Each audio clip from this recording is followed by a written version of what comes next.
महाराज की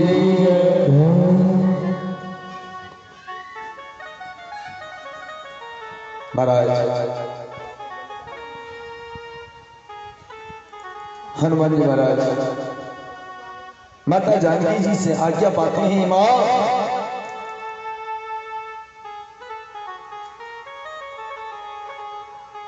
इस अशोक वाटिका में बहुत सुंदर सुंदर फल देख करके मां मुझे बहुत जोर की भूख लगी है। माता जानकी जी हनुमान जी को आज्ञा देती हैं, जाओ बेटा आप फल खाओ, परंतु बेटा किसी भी वृक्ष को हाथ मत लगाओ। महाराज हनुमान जी अशोक वाटिका में फल खाते हैं। महाराज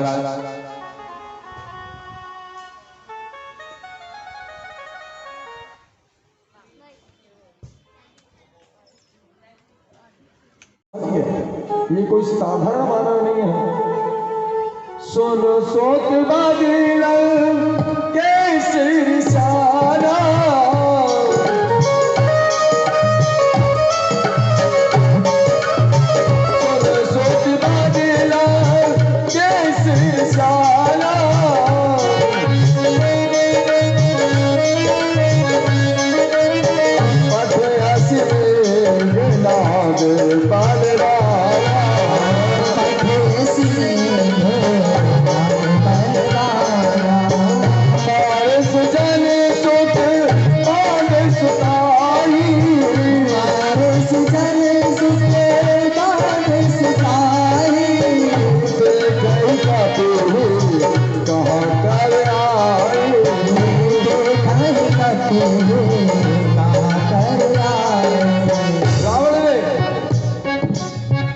मेघनाथ को बुलाया, पुत्र जाओ देखो आखिर ये लंका में इतना बलवान वानर कहां होकर के आया जिसने कि तुम्हारे भाई अक्षय कुमार को मार दिया।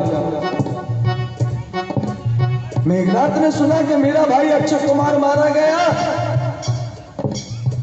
आंखों में लाल पीला क्रोध धारण करके चला इंद्रजित अतुलित जोधा, चला इंद्रजित अतुलित जोधा, चला इंद्रजित अतुलित जोधा, चला इंद्रजित अतुलित जोधा, बंधु निधन सुन उपजा क्रोधा, बंधु निधन सुन उपजा क्रोधा, बंधु निधन सुन उपजा क्रोधा, बंधु निधन सुन उपजा क्रोधा, कब देखा दारुण भटियावा, कब देखा दारुण भटियावा, कब कटाए गए जा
क्षण मूर्छा आई, एक क्षण मूर्छा एक क्षण मूर्छा।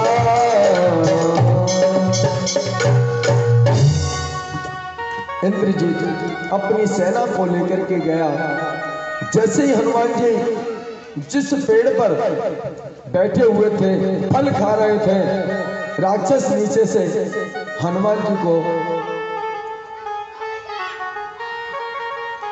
तलवार, भाला, धनुष बाण प्रहार कर रहे थे और हनुमान जी उस पेड़ की आड़ लेकर के हर प्रहार को बचा रहे थे।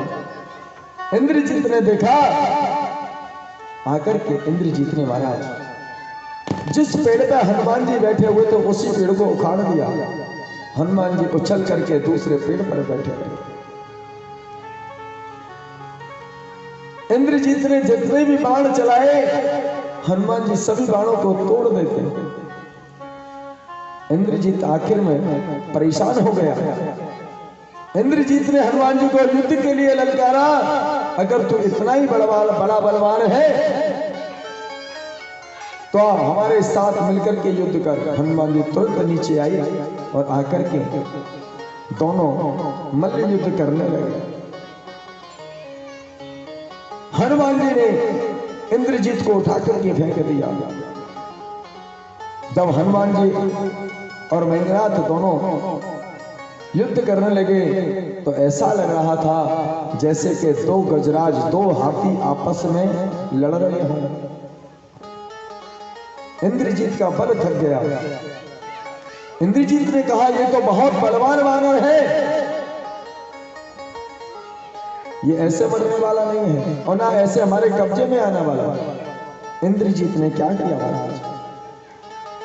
ब्रह्मास्त्र से साधा, ब्रह्मास्त्र से साधा, कपि मन कीन विचार, जो ना ब्रह्म शर्मा न हो, महिमा मिटई अपार। इंद्रजीत ने ब्रह्मास्त्र का प्रयोग कर दिया। आज हनुमान जी सोच में पड़ गए, हे प्रभु, अगर मैं आज ब्रह्मास्त्र का मान नहीं करता हूं तो संसार में कोई ब्रह्मास्त्र का मान नहीं करेगा और ब्रह्मास्त्र की महिमा खत्म हो जाएगी।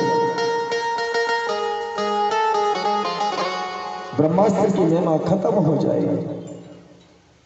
हनुमान जी ब्रह्म फांस में बंध गए। जैसे हनुमान जी ब्रह्म फांस में फंसे, जाकर के रावण के सामने इंद्रजीत लेकर के पहुंचा। सभी इंद्रजीत की जय जयकार कर रहे थे।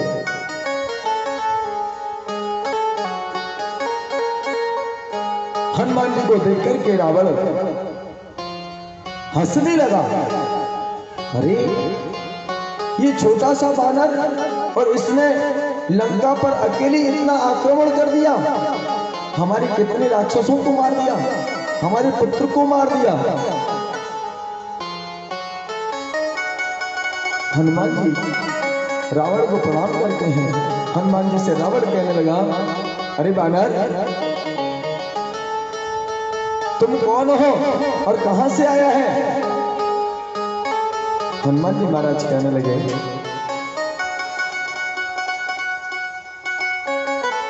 बोले हे लंकेश,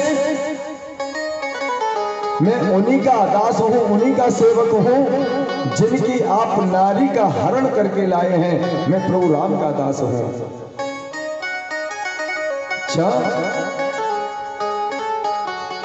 अब तो महाराज राम का दास है तो लंका में कैसे आया? मुझे लंका में आने से कौन रोक सकता है? और रावण, तेरी लंका में कोई ऐसा बलवान नहीं जो मुझे रोक के दिखा दे। रावण, मैं तुम्हें एक बात कहता हूं। हनुमान जी कहने लगे, रावण, मैं आपको एक बात बताता हूं, अगर आपको अपना परिवार अपना राजपाट प्यारा है तो माता जानकी जी को प्रभु राम को दे दीजिए और उनसे माफी मांग लीजिए, और नहीं तो फिर ध्यान कर लेना। इस बात को सुनकर के हनुमान जी की को रावण को क्रोध आया। बोले वानर धन्य है तेरे लिए,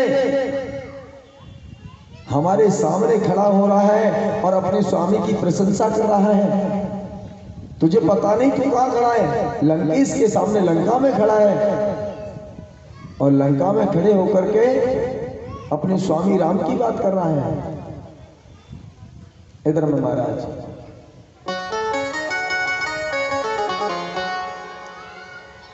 हनुमान जी को मारने के लिए रावण ने आज्ञा दे दी सभी राक्षसों को, कहा जाओ इस बानर को जाकर के इतनी ताड़ना दो और सभी राक्षस मिलकर के इसको मारो। जैसे ही इतनी बात सुनी विभीषण जी आ गए। विभीषण जी महाराज हाथ जोड़ करके कहने लगे,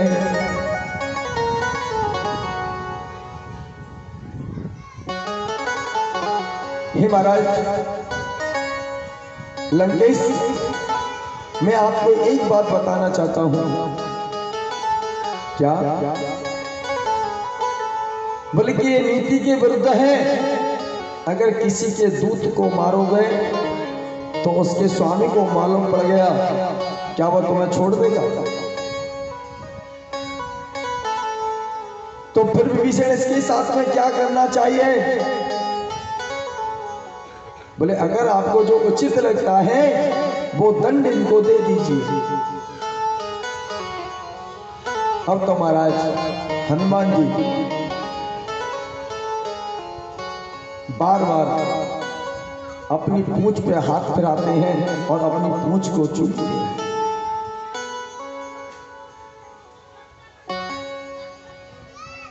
क्योंकि महाराज बानर को अपनी पूंछ अति प्रिय होती है।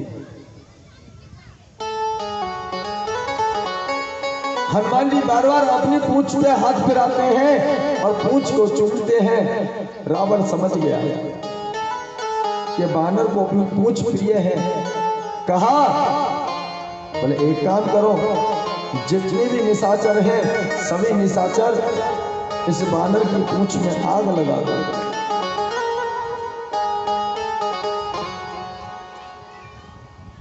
इधर में महाराज जितने भी राक्षस थे सभी राक्षस अपने अपने घर गए। अपने घर से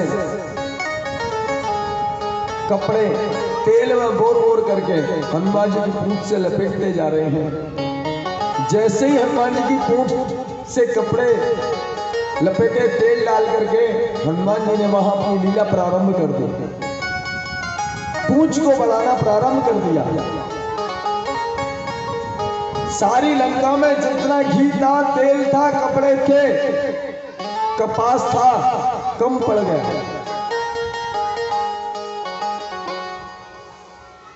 रावण देख करके आश्चर्यचकित हो गया। बोले कि इतनी बड़ी पूंछ? क्योंकि महाराज जिसकी जितनी बड़ी पूंछ होती है उसकी उतनी ही संसार में पूंछ होती है। आज हमारे हनुमान जी पूंछ को बढ़ा करके लीला कर रहे हैं। आहा, रावण देखता रह गया। जैसे ही हनुमान जी की पूंछ में राक्षसों ने आग लगाई,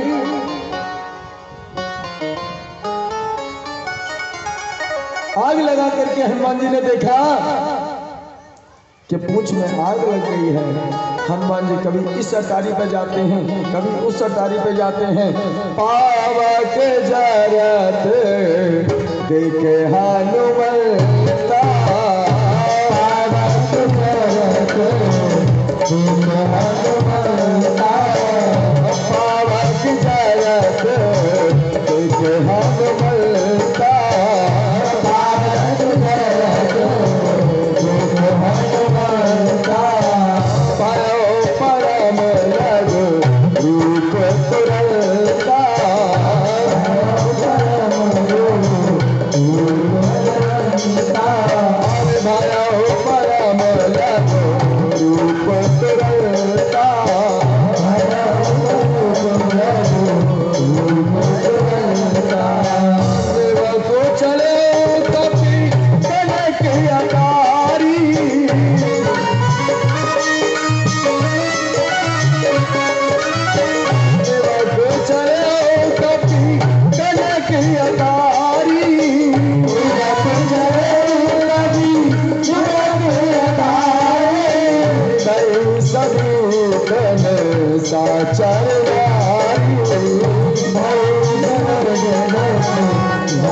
आज हनुमान जी ने छोटा सा रूप बनाया और राम राम माला जप करके कभी इस सरकारी भी कभी प्रभु प्रभु राम करुणा के सागर हैं, दया के सागर हैं, आप पर कृपा करेंगे। एक बार माता जानकी जी को प्रभु राम को सौंप दीजिए और प्रभु राम से क्षमा मांग लीजिए, वो करुणा के सागर हैं, क्षमा कर देंगे आपको।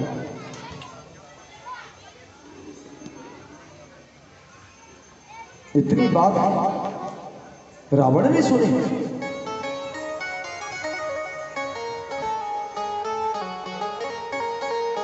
कि राम को जनक नंदिनी को लौटा दिए, जानकी जी को लौटा दो, माता जानकी को लौटा दो, सीता जी को लौटा दो। तुरंत रावण ने विभीषण पर लात का प्रहार कर दिया।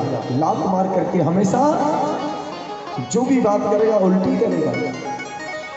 लंका में रहता है, लंका का खाता है पीता है, परंतु उन तपस्वियों की ओर ले रहा है, जा यहां से निकल जा, तू भी उनके साथ जाकर के मिल जा। क्यों?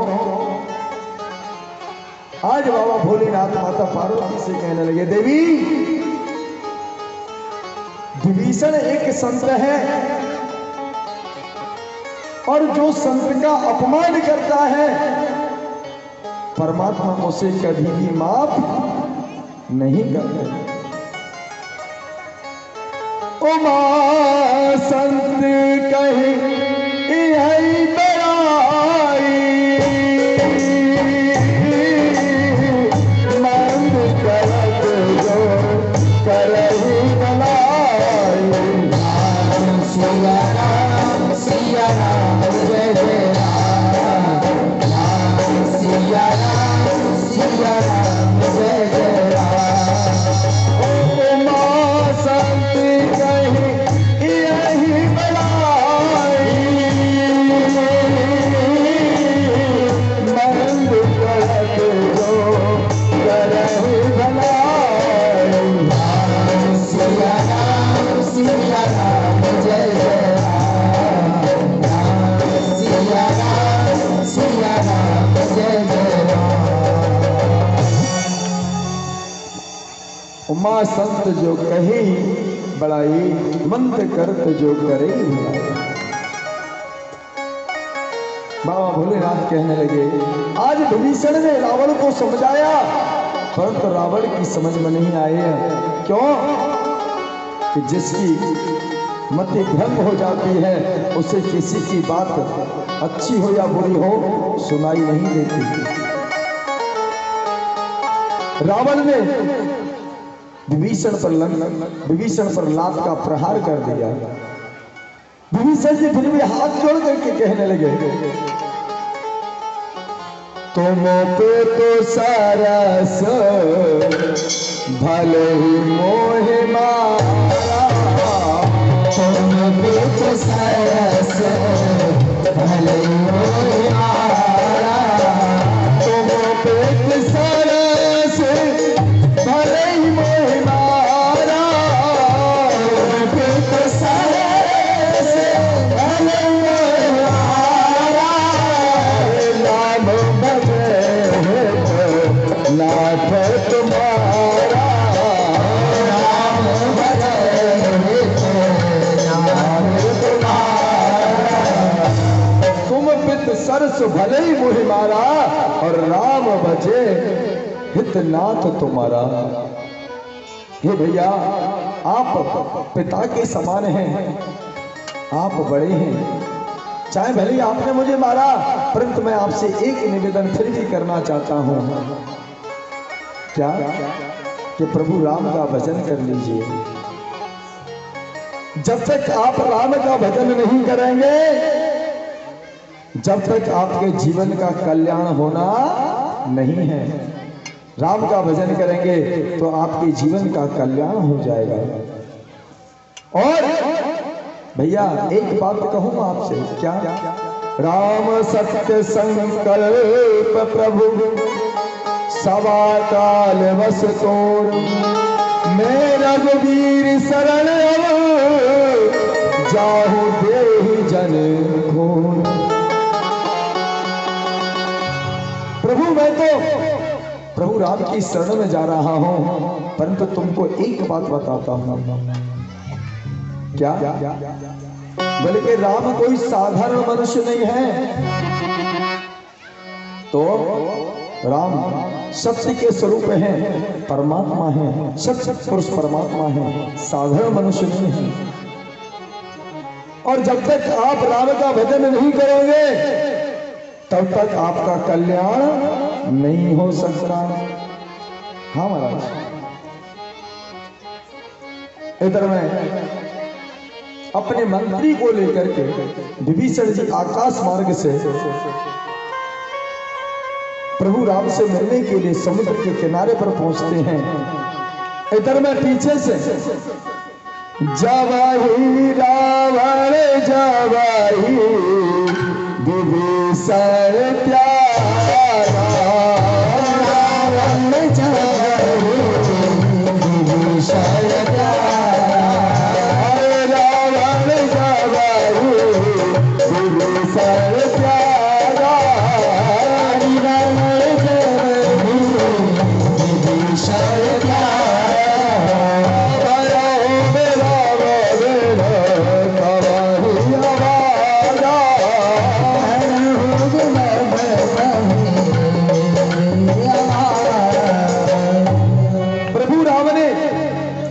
लंका पर चढ़ाई क्यों नहीं की? बताते हैं बाबा भोलेनाथ माता पार्वती को, प्रभु राम ने लंका पर चढ़ाई इसलिए नहीं की क्योंकि लंका में एक भक्त रहता था। एक भक्ति के कारण ही पूरी लंका बची हुई थी। आज वो भक्त लंका से निकल करके प्रभु की शरण में आ रहा है, तो प्रभु अब लंका में कौन रहेगा? तो अब तो लंका का विध्वंस होना निश्चित है। क्योंकि महाराज संसार के अंदर में चाहे आप कुछ भी करो, जब तक भगवान का भजन नहीं करोगे आपका जो मनुष्य शरीर है इसका उद्धार नहीं हो सकता। क्यों? और मेरो अब गुण भरो शरीर नाथ मोहि कैसे तारोगे, शरीर नाथ मोहि कैसे तारोगे, गुण भरो शरीर नाथ मोहि कैसे तारोगे,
न कीनो इन हाथ में कछुदान नहीं इन हाथ में कछुदान न कीनो इन हाथ में कछुदान न कीनो मेरे हाथ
भजन नहीं चाच प्यार कछु भजन नहीं चाच प्यार कछु भजन नहीं चाच प्यार कछु भजन नहीं भजन नहीं राम नहीं भजन नहीं राम नहीं चाच प्यार कछु भजन नहीं चाच प्यार कछु भजन नहीं मेरी जीवा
बोले राजा रामचंद्र भगवान की जय। महाराज हमारे शरीर में अवगुण भरा हुआ है।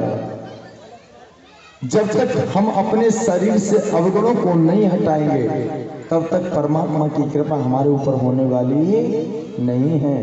क्योंकि आज लंका के अंदर में एक गुण रहता है।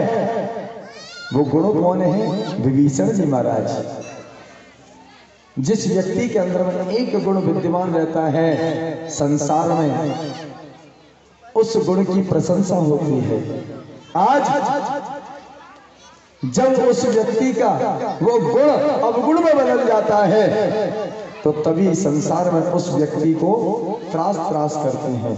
ये बहुत बुरा इंसान है, बहुत खराब इंसान है। ऐसे इंसान के पास तो कभी बैठने की बात दूर है, खड़ा भी नहीं होना चाहिए। आज जैसे ही विभीषण जब से गए लंका को छोड़ करके, लंका के वासियों को ऐसा लगा कि आज से पूरी लंका अनाथ हो गई। क्यों? क्योंकि जो रघुनाथ जी का भजन करता है, जो रघुनाथ जी का भजन करता है, जब तक वो सनाथ है, अर्थात रघुनाथ जी का भजन नहीं करता, वो अनाथ है। परमात्मा के भजन के बगैर सब अनाथ हैं। क्यों अनाथ हैं? भजन क्यों नहीं करते? क्यों? हम अपने हाथों में सोने के कंगन पहन लें, हाथों की शोभा नहीं है। जब तक इन हाथों से कुछ दान नहीं करोगे ये हाथ बेकार हैं। क्योंकि परमात्मा ने ये हाथ दिए हैं कर्म करने के लिए, दान करने के लिए, यज्ञ करने के लिए, सोने के कंगन पहनने के लिए नहीं। हमारे पैर हैं, इन पैरों से चल करके मंदिर पर जाना चाहिए, किसी तीर्थ में जाना चाहिए, परिक्रमा लगानी चाहिए।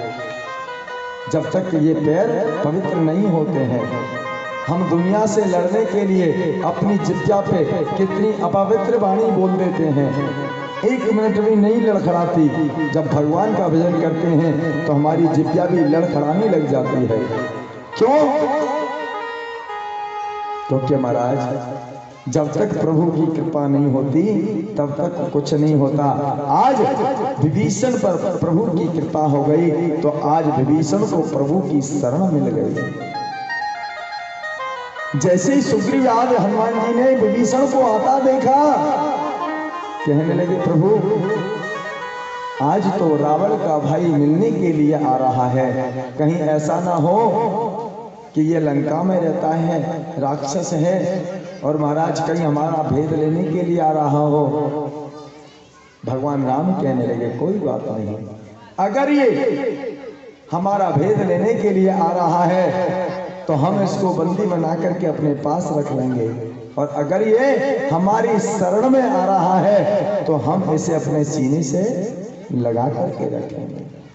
महाराज जिसे संसार ठुकरा देता है उसे मेरा राघवेंद्र अपना लेता है, और जिसे संसार अपना लेता है उसे मेरा राघवेंद्र ठुकरा देता है। क्योंकि महाराज भगवान का भजन, भगवान की शरण, भगवान का सानिध्य, भगवान की कथा, भगवान का सत्संग हर मनुष्य को प्रिय नहीं लगता। अगर इसी जगह पर, यहाँ इस जगह पर अगर कोई नौटंकी हो रही होती, उसमें दो चार नृत्यंगनाएं नृत्य कर रही होते तो लोग भले अपने आप को बेच करके कर्जा लेकर के 500 के नोट उड़ा देते। क्यों? कि नृत्यांगनाएं नृत्य कर रही हैं। और आज भगवान की कथा के लिए लोगों से बोला जा रहा है महाराज भगवान की कथा हो रही है, राम कथा हो रही है, इस कथा में सहयोग करना है। अरे महाराज हमारा काम धंधा ही नहीं चल रहा। अच्छा, भगवान की कथा के लिए काम धंधा नहीं चल रहा और नाच गाने के लिए, नृत्यांगना को देखने के लिए आपका काम धंधा बरकरार चल जाता है। क्योंकि यही बात तो है महाराज, इसी का नाम कलयुग है। क्यों? क्या महाराज कलयुग में हर व्यक्ति परमात्मा का सानिध्य प्राप्त नहीं कर सकता, हर व्यक्ति तुलसी नहीं बन सकता, हर व्यक्ति मीरा नहीं बन सकता। क्योंकि महाराज इन्हीं लोगों ने किन लोगों ने और क्या लिया? इन्हीं लोगों ने ले लिया दुपट्टा मेरा, इन्हीं लोगों ने ले लिया दुपट्टा मेरा, इन्हीं लोगों ने ले लिया दुपट्टा मेरा। हमारी ना मानो सिपैया से पूछो, हमारी ना मानो सिपैया से पूछो, किन लोगों ने लिया? जब जीवात्मा के अंदर में अज्ञानता आ जाती है तो सदगुरु किसी न किसी रूप में आकर के, तुलसी बाबा बन करके, कबीर दास बन करके जीव के अज्ञान रूपी दुपट्टा को हर लेते हैं। और जब सदगुरु की प्राप्ति हो जाती है तो वो जीव परमात्मा की शरण में पहुंच जाता है। परमात्मा से कहता है, हे प्रभु मेरे अंदर में जितनी अविद्या थी उस अविद्या को मेरे सदगुरु ने ले लिया। अगर आपको विश्वास नहीं है तो जो आपका सिपाही है ना, भगवान का सिपाही कौन है? हनुमंत लाल जी। जीव कहता है मैं हमरी ना मानो सिपैया से पूछो, हमरी ना मानो सिपैया से पूछो, हमरी ना मानो सिपैया से पूछो, हमरी ना मानो सिपैया से पूछो, इन्हीं लोगों ने ले लिया दुपट्टा मेरा, इन्हीं लोगों ने ले लिया दुपट्टा मेरा, इन्हीं लोगों ने ले लिया दुपट्टा मेरा, इन्हीं लोगों ने ले लिया दुपट्टा मेरा। जीव कहता है प्रभु बहुत बड़ी कृपा मेरे ऊपर की, क्योंकि अब मोह भाव भरोसा हनुमंता, और बिन हिर कृपा मिले नहीं संता। अब मुझे पूर्ण विश्वास हो गया कि बिना परमात्मा की कृपा से सदगुरु की प्राप्ति नहीं होती, क्योंकि विभीषण को लंका में सदगुरु की प्राप्ति हुई, और जिसके सदगुरु स्वयं हनुमान जी हो तो उसे प्रभु राम की शरण से कौन रोक सकता है। आज जैसे हनुमान जी महाराज बैठे हैं, विभीषण आ रहा है, भगवान कहने लगे अगर ये हमारा भेद लेने के लिए आ रहा है तो भी हमें प्रिय है, और हमारी शरण में आ रहा है तो भी हमें प्रिय है। जैसे ही महाराज आज विभीषण जैसे ही सुग्रीव हनुमान जी आदि वानरों से मिले, विभीषण जी हाथ जोड़ करके कहने लगे मुझे प्रभु के दर्शन करने हैं, और आज मेरा बड़ा सौभाग्य है जो कि संसार को, जो संसार उन्हें देखने के लिए तरस रहा है, आज मैं उन्हें स्वयं इन आंखों से जाकर के देखूंगा। आज प्रभु राम के दर्शन करके विभीषण धन्य हो गया,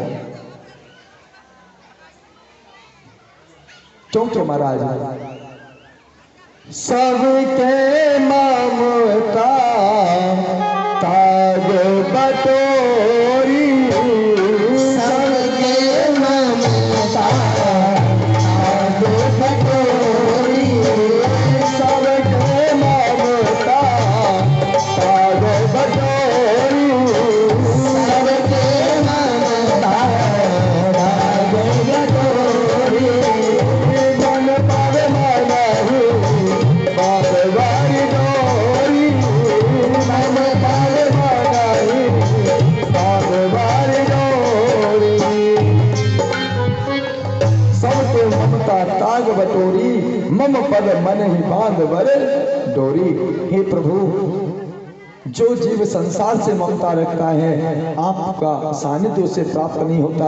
प्रभु मैं तो संसार को छोड़ करके आपकी शरण में आया हूँ और बस आपसे यही निवेदन करना चाहता हूँ कि मेरा जो मन है, मेरे मन की डोर आपके चरणों से ऐसी बंध जाए कि मेरा मन कभी भी आपके चरणों से अलग नहीं हो पाए। आज प्रभु राम विभीषण जी को सीने से लगाकर के पास बिठाया।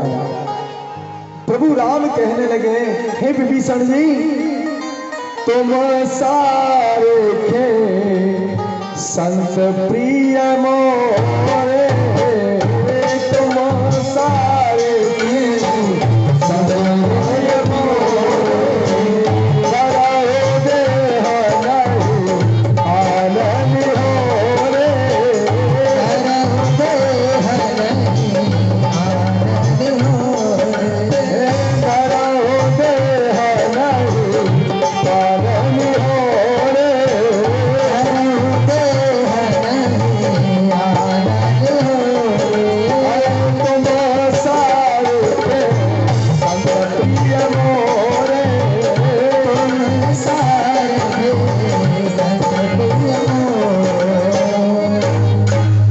हे विभीषण जी, मुझे तो आपके समान संत हमेशा प्रिय है, क्योंकि आप जैसे संतों का निवास हमेशा मेरे हृदय में है। आप जैसे संतों का निवास चरणों में नहीं मेरे हृदय में है। और सुनाइए, लंकेश अपने पूरे परिवार के सहित ठीक तो हैं? हाँ, इधर में भरवाल तात नरक करवासा, भरवाल तात नरक करवासा, दुष्ट संग जन देह विदाता, दुष्ट संग जन देह विदाता, भरवाल तात नरक करवासा, भरवाल तात नरक करवासा, दुष्ट संग जन देह विदाता, दुष्ट संग जन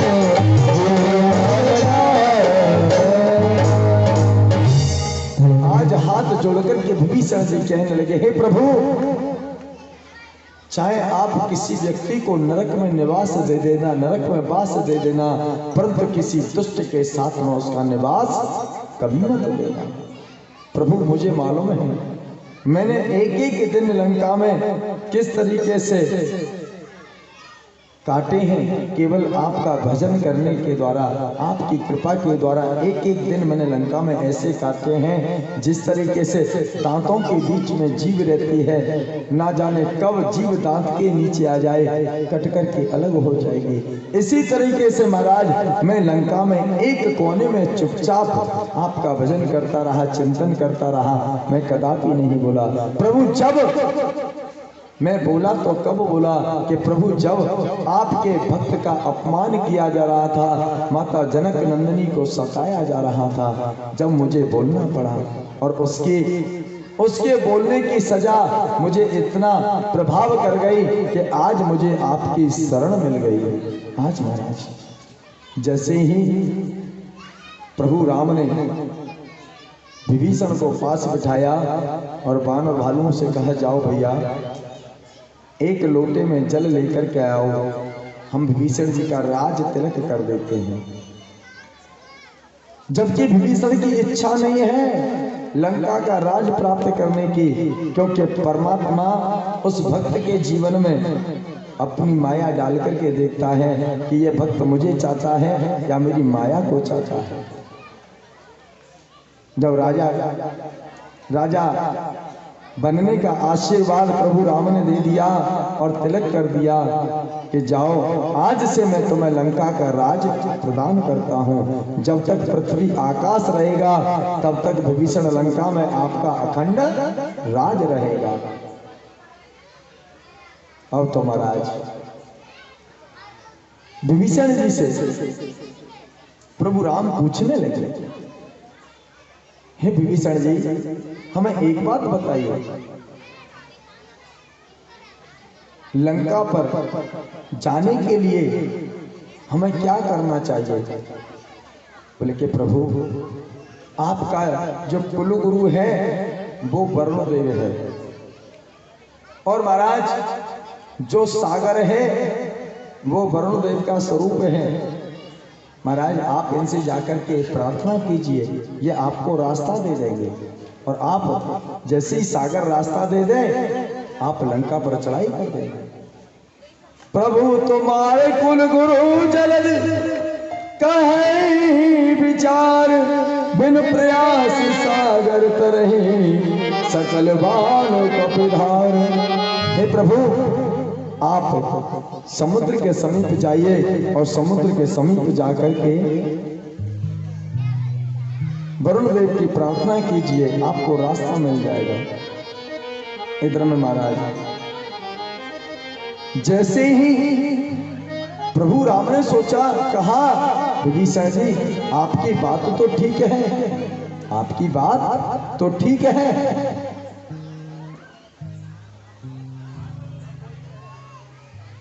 हम वरुण देव की प्रार्थना करेंगे, उनकी उपासना करेंगे, शायद हमें लंका पर जाने के लिए मार्ग मिल जाए। परंतु लक्ष्मण जी कहने लगे, महाराज आप जितनी प्रार्थना करेंगे उससे तो एक बात बताऊं आपको। बोले क्या? बोले आज के समय में जब तक किसी आदमी को भय नहीं दिखाएंगे, जब तक वो आदमी अपना मान सम्मान कुछ नहीं करता है। जब किसी आदमी को भय दिखाया जाता है, डर दिखाया जाता है, जब कहीं जाकर के वो मान सम्मान करता है। आज तुम सागर के पास जाकर के इसको प्रणाम करोगे तो इसको अहंकार हो जाएगा। महाराज अपने तरकस से बाण निकालो और इसको जला करके भस्म कर दो, सागर सूख जाएगा, तो आप तुरंत जाकर के लंका पर चढ़ाई कर देना। अब तो महाराज जैसे ही प्रभु राम सागर पर पहुंचे और निवेदन करने लगे समुद्र के किनारे पर जाकर के, समुद्र ने रास्ता नहीं दिया, समुद्र ने रास्ता नहीं दिया, थक गए। इधर में महाराज बिनय न मानत जला विदर, अरे गए 3 दिन बीत, और बोले राम सतोप तब भय हो न प्रीत। सागर की विनय करते करते प्रभु राम थक गए, परंतु सागर प्रभु राम के सामने प्रकट होकर के नहीं आया। अब तो महाराज प्रभु राम कहने लगे, अब तो लगता है कि शायद जो लखन लाल जी ने हमसे बात कही थी उसी बात को हमें दोहराना पड़ेगा। क्यों? लक्ष्मण बाण सरासन आने, लक्ष्मण बाण सरासन आने, लक्ष्मण बाण सरासन आने, लक्ष्मण बाण सरासन आने, सो शानो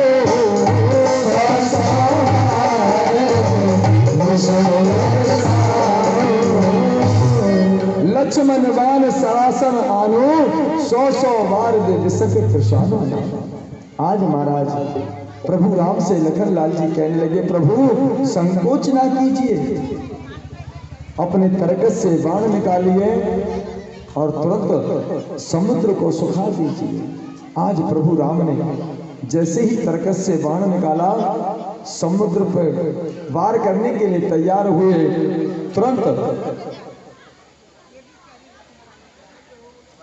भैया सांड वाला लड़का अगर मेरी आवाज को सुन रहा हो तो अपने सांड पर आ जाए।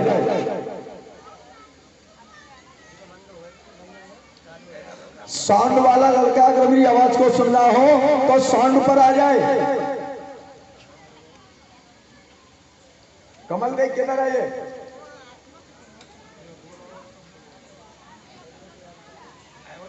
बोले राजा रामचंद्र भगवान की। इधर में महाराज जैसे ही प्रभु राम ने अपने धनुष पर बाण चलाया तुरंत महाराज वरुणदेव प्रकट हो गए। हाथ जोड़ करके हीरा मोती थाल लेकर के प्रभु को भेंट करने के लिए उपस्थित हुए। कहने लगे प्रभु कनक थार भर मन गान नाना, कनक थार भर मन गान नाना, कनक थार भर मन गान नाना, कनक थार भर मन गान नाना।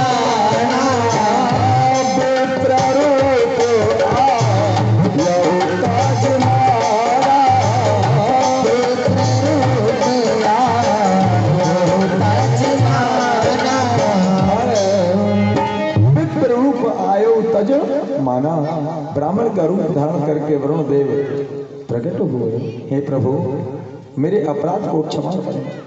महाराज मेरे जल में नाना प्रकार के जीव जंतु निवास करते हैं।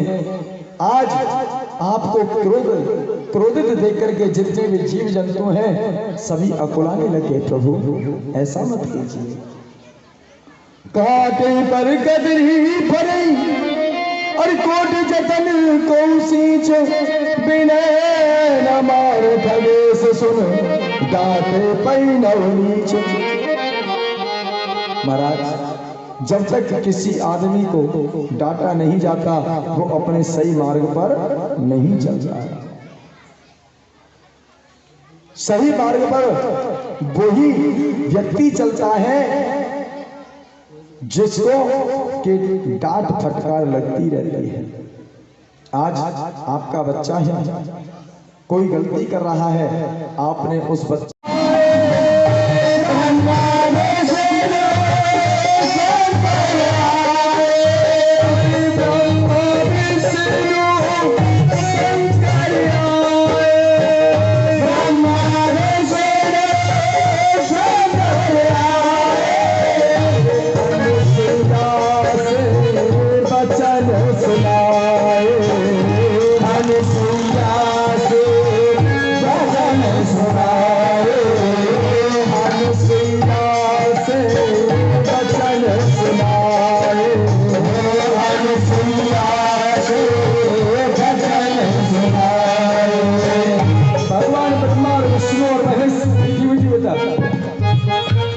माता अनसुईया के आश्रम पर आए। माता अनसुईया के सत्य की परीक्षा लेने के लिए माता अनसुईया अपनी कुटिया से बाहर निकल करके आई। तीनों संतों को देख करके प्रणाम किया। हे महाराज आइए बैठिए, मैं आपकी क्या सेवा कर सकती हूँ। माता ऐसे नहीं। बोले तो पहले आप 3 वचन दीजिए। माता अनसुईया ने 3 वचन दे दिए। बोले माता हमें आप निर्वस्त्र होकर के भोजन कराएंगे तो हम भोजन करेंगे वरना हम भोजन नहीं करेंगे। माता अनसुईया ने अपने पति का ध्यान लगा करके देखा, समझ गई ये कोई और नहीं ये तीनों देवता हैं। आज माता अनसुईया ने अपने पति के कमंडल से जल लिया और पति पद्म का नाम लेकर के जैसे ही जल छिड़का 6 महीने के बालक बना दिए तीनों। और 6 महीने के बच्चे को ये याद नहीं रहता कि मेरी माता ने वस्त्र पहना है या नहीं पहना है। आज माता अनसुईया ने तीनों देवताओं को 6 महीने के बालक बना करके पालने में झुला दिया। ब्रह्मा विष्णु शंकर आए, ब्रह्मा विष्णु शंकर आए, अनुसुईया से वचन सुनाए, अनुसुईया से वचन सुनाए। हम तीनों भूत के हैं माता, हम तीनों भूत के हैं माता, हम तीनों भूत के हैं माता, हम तीनों भूत के हैं माता। झूठ से ताजू, अरे झूठ से ताजू